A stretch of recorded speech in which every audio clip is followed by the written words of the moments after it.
Igreja, com a paz do Senhor Jesus. Para mim, motivo de alegria estar aqui mais uma vez para ministrar a palavra de Deus. Romanos capítulo 10, versículo de número 13 a seguir. Está escrito: porque todo aquele que invocar o nome do Senhor será salvo. Como então eles invocarão aquele em que não creram? E como eles crerão de quem não ouviram? E como eles ouvirão se não há quem pregue? E como eles pregarão se não forem enviados? Como está escrito: conformosos são os pés dos que pregam o evangelho de paz, dos que trazem boas notícias de boas coisas. Amém, irmãos? Vamos orar? Coloca a Bíblia aí um pouquinho na poltrona, vamos orar e Deus vai falar conosco, por intermédio da tua palavra. Querido Deus e eterno Pai, em nome do Senhor Jesus, queremos te adorar nessa noite, te bendizer, Deus. Tu és fiel, Pai. Nós já sentimos aqui, meu Deus, a sua presença, através dos louvores aqui ministrados. O Senhor se fez presente, o Senhor tem falado conosco desde o início desse culto. Nós estamos ouvindo a doce voz do Teu Espírito Santo falar conosco. Continua, Deus, falar conosco por intermédio da Sua palavra. E para isso te peço, Deus, em nome de Jesus, usa a minha vida para a glória do Senhor. Glorifica uma vez mais o nome de Jesus Cristo na minha vida, no meu ministério, Senhor, e fala com o Teu povo, em nome de Jesus. Amém. Deus abençoe, muito obrigado, irmãos. Pode tomar seu assento. Glória a Deus. Para mim, motivo de alegria. Alegria de estar mais uma vez com mais uma família que faz parte da família e da comunidade universal de Cristo. A Igreja Universal de Cristo, em que Cristo vem um dia buscar e levar para morar juntamente com Ele.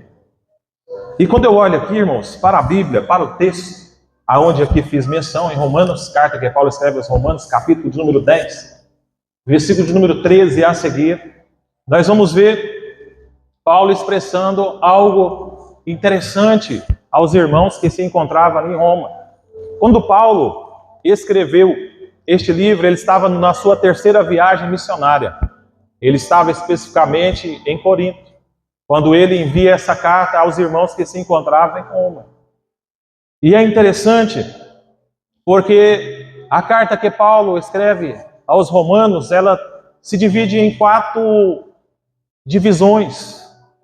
Do capítulo 1 ao capítulo 5, nós vamos ver Paulo falando muito sobre a fé, sobre a graça alcançada através da fé. Do capítulo 6 ao capítulo 8, Paulo vai falar sobre a redenção.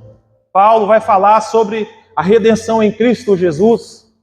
Mas do capítulo 9 ao capítulo 11, Paulo já vai falar com o povo de Israel e do futuro de Israel. Ele vai falar sobre a eleição. Do capítulo 12 ao capítulo 16, ele já vai instruir algumas instruções à igreja de Cristo. E quando eu olho aqui neste texto, especificamente no versículo 13 do capítulo 10 de Romanos, aonde Paulo vai dizer: porque todo aquele que invocar o nome do Senhor será salvo. É muito interessante, é muito profundo, porque lá em Atos dos Apóstolos, capítulo de número 4, versículo de número 12, vai dizer que nenhum outro nome há, dado entre os homens, pelo qual nós devamos ser salvos. Não é qualquer nome que deve ser invocado, é um nome específico, é o nome de Jesus. Até mesmo porque lá em Atos dos Apóstolos, capítulo 4, versículo 12, ali vai dizer sobre uma cura que havia acontecido na vida de um homem de mais de 40 anos, que se encontrava ali de frente a um templo, quando Pedro e João foram à hora da oração, às 3 da tarde, orar, e eles se deparam com aquele homem ali, com um momento de pedir algo, de receber algo. Esperava ele receber algo, mas Deus tinha algo muito melhor para a vida dele.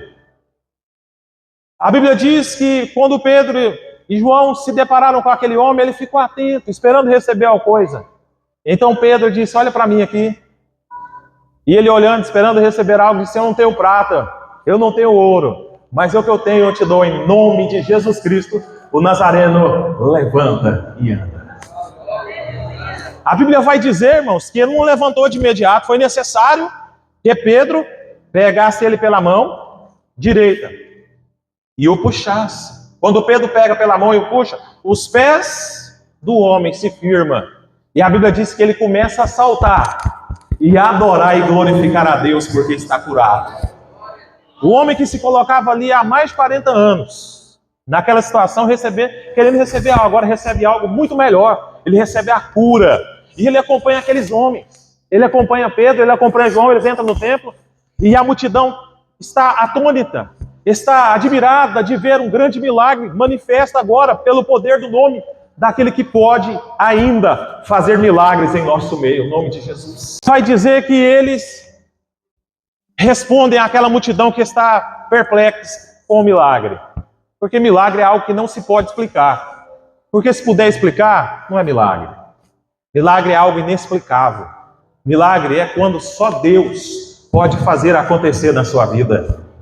É quando se acaba todas as limitações humanas.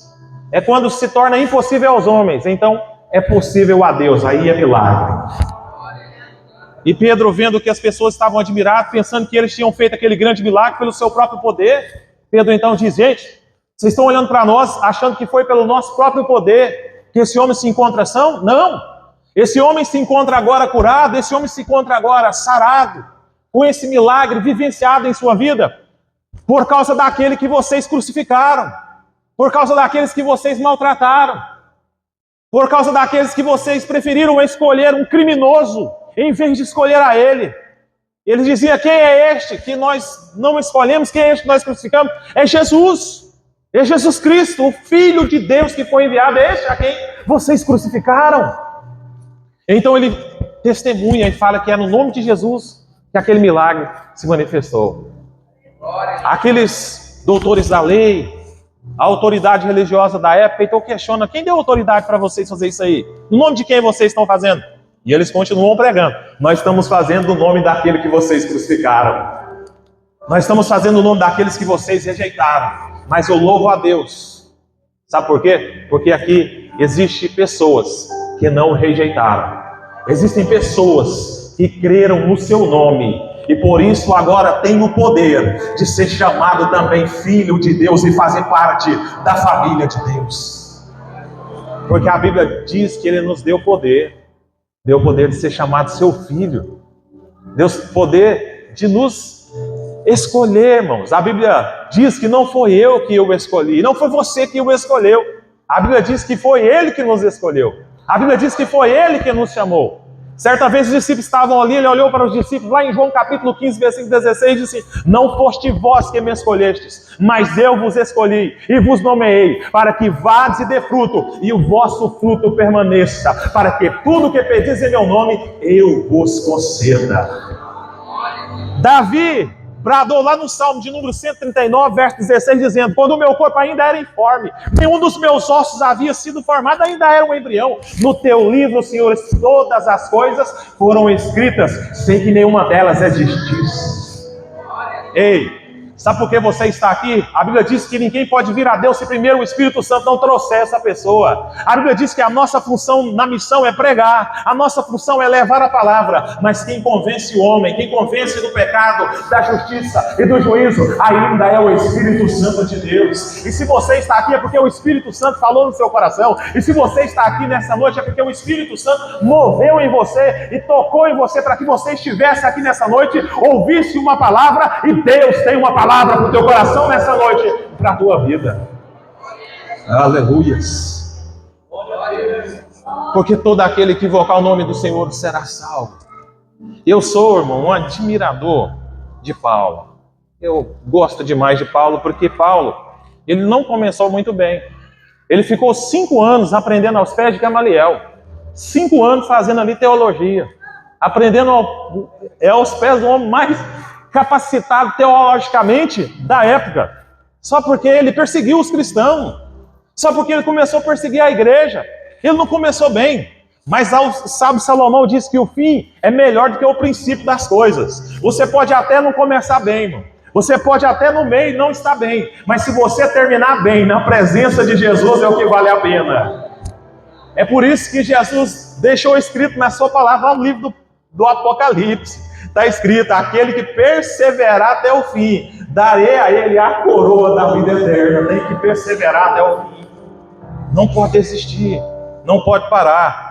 Como pregarão se não forem enviados? Como virão se não há quem pregue? Há uma necessidade de pessoas estarem dispostas a serem usadas, a serem escolhidas, porque há uma diferença entre chamado e escolhido. Repita comigo assim: chamado, escolhido. Muitos são chamados, a Bíblia diz, mas poucos são escolhidos. Salvação é para todos. Deus quer que todos se salvem, que todos venham ao conhecimento da verdade. Porque até mesmo quando Pedro foi pregar para Cornélio, ele disse: porque Deus não há acepção de pessoa, não faz acepção de pessoa. Para Deus não há acepção, Deus não faz acepção para salvar. Mas Deus tem os seus escolhidos para usar. Vou repetir: Deus não faz acepção para salvar. Ele chama a todos para a salvação, mas Ele tem os seus escolhidos para usar. Quando Ele foi usar, Ele escolheu 12. Dentre os 12 tinha um infiltrado, mas foi Ele que escolheu. Ele já sabia, irmão. Tudo era parte do projeto de Deus. Tinha que acontecer. Tinha que acontecer. Foi Ele que escolheu, Ele escolheu. E nós precisamos entender num culto como esse, irmão, o primeiro culto de missões do ano de 2026. Nós precisamos entender uma coisa. Nós precisamos entender se eu sou chamado ou se eu sou escolhido. Eu preciso identificar: eu sou chamado ou sou escolhido? Deus me escolheu para algo específico ou eu sou só chamado? Porque existem pessoas que são só chamados. E eles fazem missões também. Eles contribuem. Deus levanta eles para contribuir. Outros são chamados para orar. Outros são chamados para contribuir, para orar, para ajudar. Mas uns são escolhidos para entrar no campo de batalha. Uns são escolhidos por Deus para levar a semente. E levar a semente não é fácil. Levar a semente não é tarefa fácil, porque a Bíblia diz assim: aquele que leva preciosa semente, andando e chorando, voltará sem dúvida, trazendo consigo os seus molhos. Não é fácil levar a semente. Não é fácil ser escolhido. Jesus virou para os seus discípulos e disse para eles assim, quando ele chamou Pedro, chamou André, ele disse também a Tiago e a João, quando estavam ali lavando as redes com seu pai, Zebedeu, ele disse para eles: vinde após mim, venham até mim, eu farei de vocês pescadores de homens. Este não é chamado, esse é escolhido. Jesus está escolhendo aqui. E quando Jesus escolhe, tem algo diferente na vida do escolhido. E você vai identificar nessa noite se você é um chamado ou se você é um escolhido. Porque quando você é um escolhido por Deus, quando Deus escolhe você para fazer uma coisa, irmão, quando Deus escolhe você para fazer uma missão, quando Deus escolhe você para fazer algo na obra dele, é você que tem que fazer.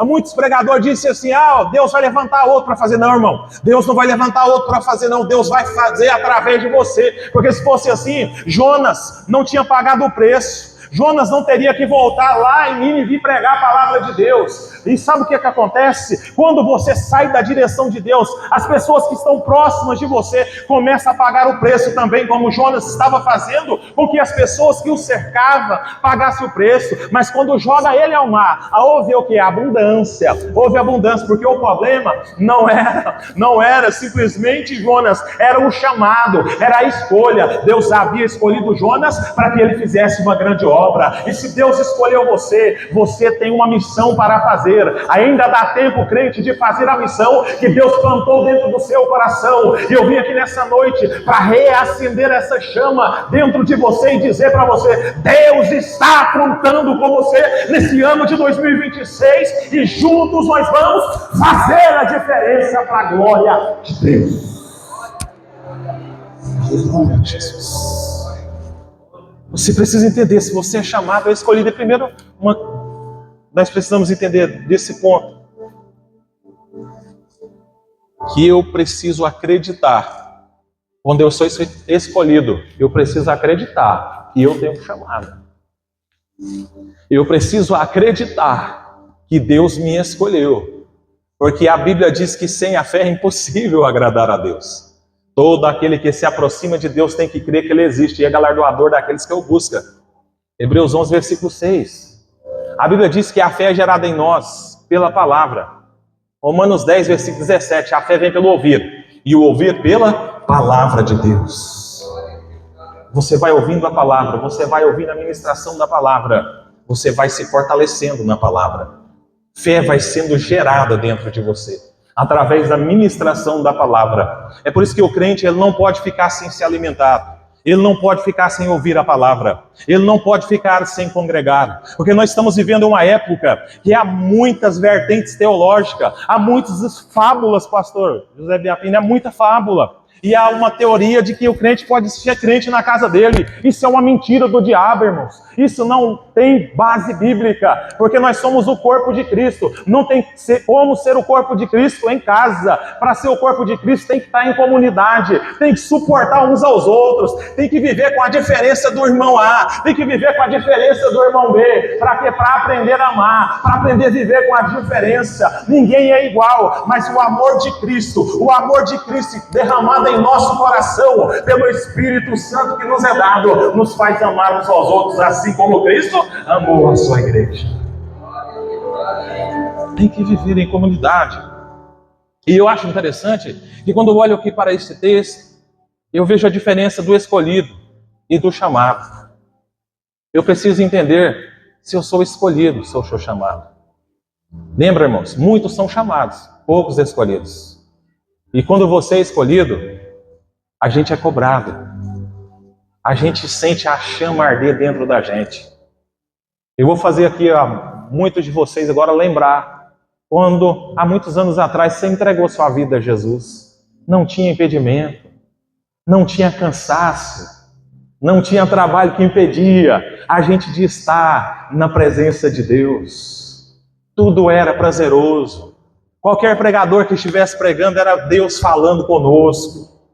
Mas o tempo vai passando e a gente vai sofrendo algumas experiências ruins, que faz parte da trajetória, da convivência com o irmão, que muitas vezes é diferente de você, é diferente de mim. E o que vai acontecendo? Você vai se ferindo. E se você não trata as feridas, você vai ficando doente dentro da igreja. Você vai ficando desanimado, você vai se perdendo com o tempo. E você fica insensível à voz do Espírito Santo. Você entra na igreja e não consegue mais sentir a presença do Espírito Santo. Você já não tem mais aquele fogo, aquela chama que arde, aquela liberdade de falar em línguas, de falar em mistérios. E quando a gente fala em outras línguas, você edifica você mesmo. Deus está aí te edificando, Deus está te construindo, Deus está te fortalecendo, Deus está te renovando. É por isso que é muito importante o crente estar em uma contínua busca sobre o avivamento em sua própria vida, buscando o tempo todo, continuamente, a presença do Espírito Santo, para que ele permaneça sempre avivado e cheio do Espírito Santo de Deus. E quando você é escolhido, existem momentos de dificuldade na chamada. Existem momentos em que você é moldado, em que você é preparado. Olha tanto que é interessante. Moisés viveu muito tempo no deserto.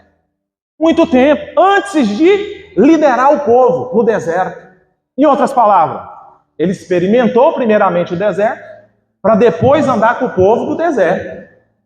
Ele viveu 40 anos no deserto, para depois andar com o povo no deserto. Mais 40 anos. Ele experimentou, ele experienciou. Por que é Josué que entra na terra prometida? Sabe por quê? Porque Josué experimentou. Josué fazia parte de um dos espias, dos 12. Josué entrou na terra, Josué espiou a terra, ele experimentou antes, é por isso que ele é escolhido no lugar de Moisés, sucessor de Moisés, para entrar naquela terra que emanava leite e mel, liderando o povo de Israel. Então existem muitas coisas que nós passamos, que Deus está permitindo você passar, porque Ele está aprimorando você, porque você não é só chamado, você é escolhido por Ele para uma grande obra, para uma grande missão a fazer. E você tem que fazer. E você tem que abraçar a causa que Deus plantou dentro do seu coração. E Deus nos chama, e Ele já planta dentro de nós a chamada. Ele já planta dentro de nós a escolha, porque a gente é escolhido, que a gente é chamado. E a gente é moldado, a gente é trabalhado, a gente passa por momentos difíceis, a gente passa por incompreensão, a gente se fere durante a trajetória, mas tudo isso vai te fortalecendo, vai te preparando para uma grande obra. E é interessante a importância de ter alguém que pregue, de ter alguém que anuncie. Isso me faz lembrar de uma experiência que vivi no estado de Goiás, quando a gente começou a ministrar, tinha os grupos familiares. Nós nos reunimos, fazíamos culto nas pessoas, na casa de pessoas que não tinham conhecimento de Cristo, que ainda não haviam entregado a sua vida a Jesus. E aquela sede de pregar, aquela vontade. Mas eu fiquei como Paulo, só sendo discipulado. O pastor pôs ali porque eu ainda não estava preparado. Por mais que a sede fosse grande, eu ainda não tinha um preparo. Mas quando chegou o meu momento, quando chegou a minha hora, a chama ardia dentro de mim, a vontade de falar do amor de Jesus, das coisas que Ele tem feito e fazia na minha vida. Eu me lembro da primeira pregação que eu estava ministrando na casa da senhora Regiane. Uma mãe que tinha 3 filhos e o seu marido alcoólatra. A casa estava numa situação muito complicada. E durante a ministração, naquela chama ardente, o pastor me disse: hoje você vai ministrar, prepara o sermão. E aí já me deu as instruções de coisas que eu não deveria falar. Para não fazer errado. Falei, tá bom, pastor. O senhor que manda, eis aqui o teu servo. E fui me preparar de tirar o dia de jejum. E fui, irmão, jejuando por causa da chama, do desejo de ganhar alma. Fui para o culto, um jejum fraquinho, porque a voz ficou fraca, ficou sem alimento o dia inteiro. Vocês têm uma noção, irmão, hoje eu peso 90 e poucos quilos, naquela época eu pesava 64. Eu estava bem magro. Então assim, o casamento traz isso, né, irmão? Prosperidade. Então o que acontece? Resumindo, ali ministrando, comecei a ministrar com a voz fraca, quase embargada, com dificuldade para falar. Depois fui aprender que tinha que entregar o jejum antes, se alimentar, para falar com força. Mas fui com o jejum. E no meio da pregação, com aquela voz fraquinha, não falava tão bem como a gente fala hoje, porque era início. Mas a mulher me interrompeu. A senhora Regiane falou assim: para, pelo amor de Deus! Eu falei, meu Deus. Era a minha primeira pregação no grupo familiar. Eu pensei, meu Deus, vou passar minha primeira vergonha aqui, será? Será o que é que vai acontecer? Eu me parei, não sabia, não tive reação, e até o pastor ficou sem reação. Porque ela disse, para, pelo amor de Deus, eu não aguento mais. Eu falei, meu Deus, será que a minha pregação está tão ruim assim? Ela não aguenta mais. Eu não aguento mais. Não, ela gritava, irmão, com a alma. Ela dizia, não, eu não aguento mais. Eu não aguento.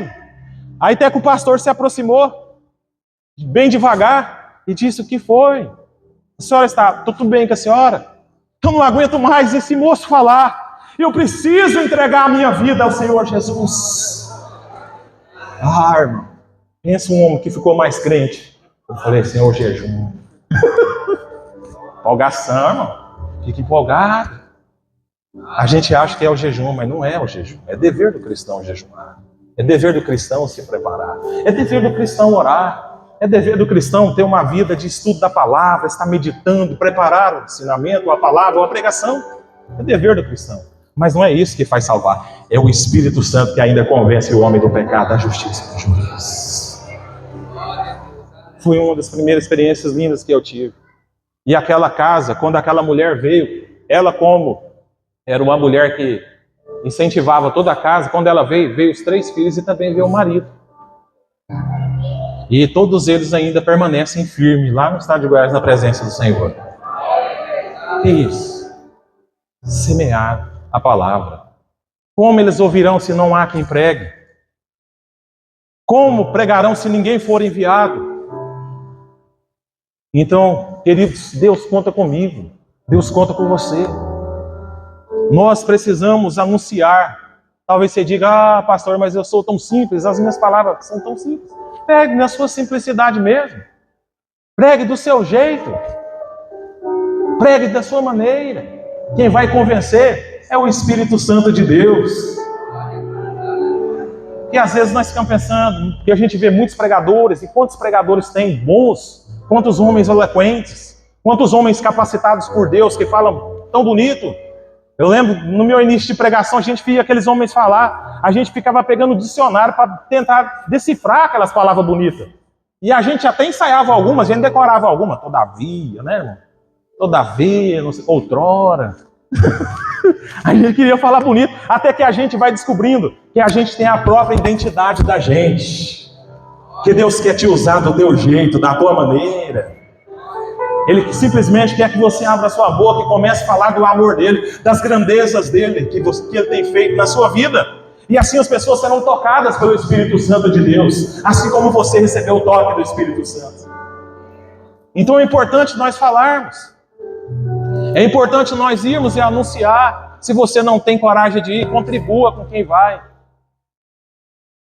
Ah, pastor, tem muitas formas de contribuir. Tem sim. Os irmãozinhos que estão ali carregando as cadeiras, preparando o culto, preparando o ambiente, levando o som, carregando o som. Quantas vezes, pastor Ivan? Eu carreguei o som. Eu passei em todos os departamentos da igreja, irmão. Eu já fui sinoplasta. Eita, irmão.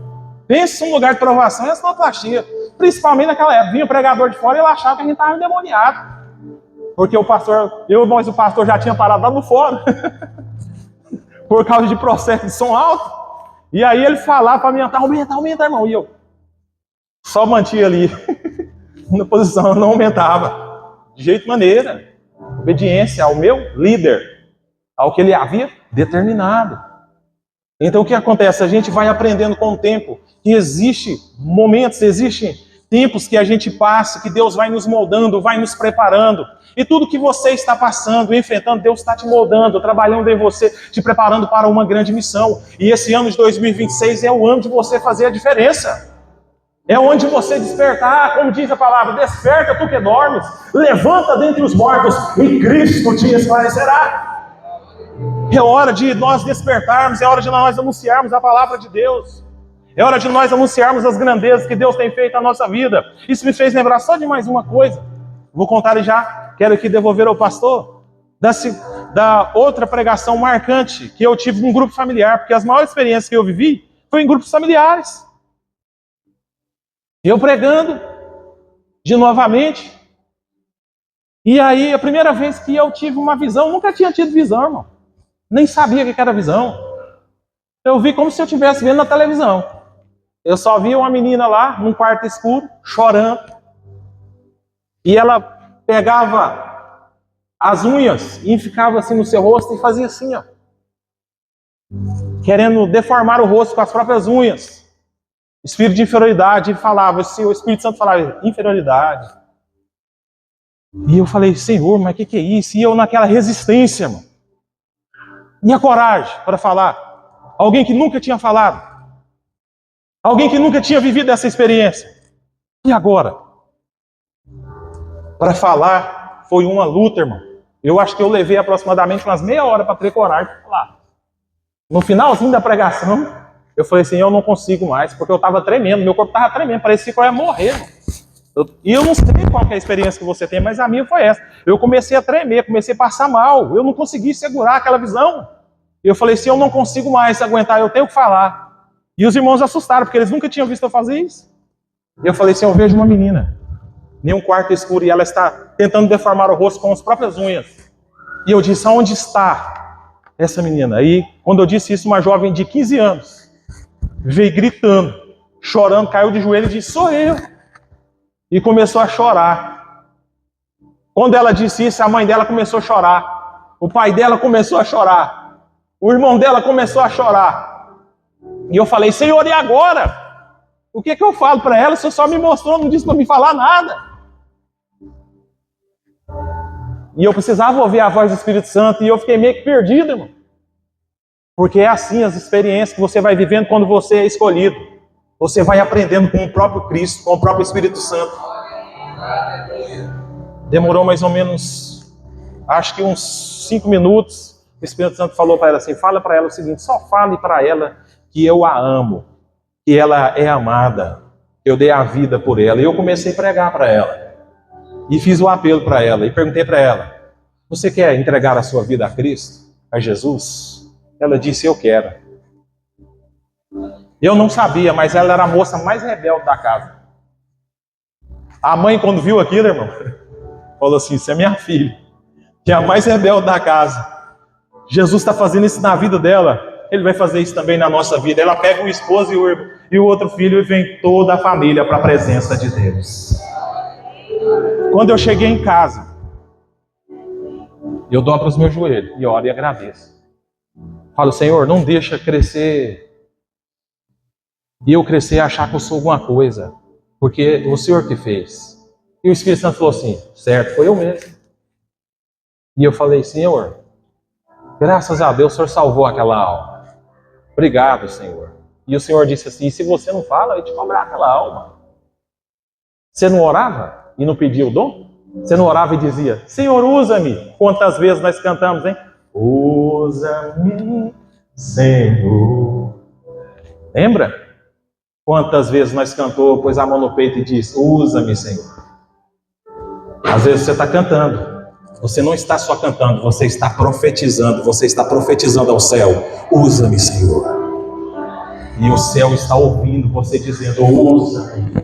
E Deus está procurando pessoas que Ele possa usar. E Deus quer usar. Então é interessante nós atentarmos para isso, irmãos. Deus me trouxe aqui nessa noite, nessas simples palavras, para dizer para você que aquela chama que arde no seu coração, não deixe ela se apagar.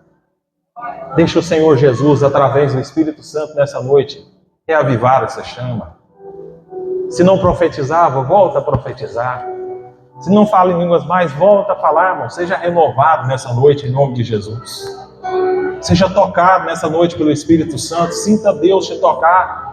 Sinta Deus te trazer um renovo, te fortalecer. A Bíblia diz que Deus é aquele que dá força ao cansado, é aquele que multiplica a força daquele que não tem força, daquele que não tem vigor. Essa palavra é muito marcante na minha vida, porque quando eu entreguei a minha vida a Jesus, o pregador dizia: vinde, vinde a mim todos que estáis cansados, oprimidos e sobrecarregados, e eu vos aliviarei. Eu não aguentei, eu falei: eu preciso disso aí, é desse alívio, porque eu estava cansado de muita coisa. Eu senti um fardo muito pesado. E quando eu entreguei a minha vida a Cristo, o fardo ficou leve. Eu não sei você, mas quando eu entreguei minha vida a Jesus, eu senti que eu estava flutuando, pisando assim nas nuvens. Parece que ficou maneiro. A gente sente maneiro, sabe por quê? Porque Jesus tomou sobre si os meus e os seus pecados e levou lá na cruz do Calvário. Ele nos deu o direito da salvação. E deu o seu Filho para provar o seu amor para conosco. Em que Cristo Jesus morreu na cruz do Calvário, sendo todos nós ainda pecadores. Irmãos, quero aqui agradecer pela honrosa oportunidade já.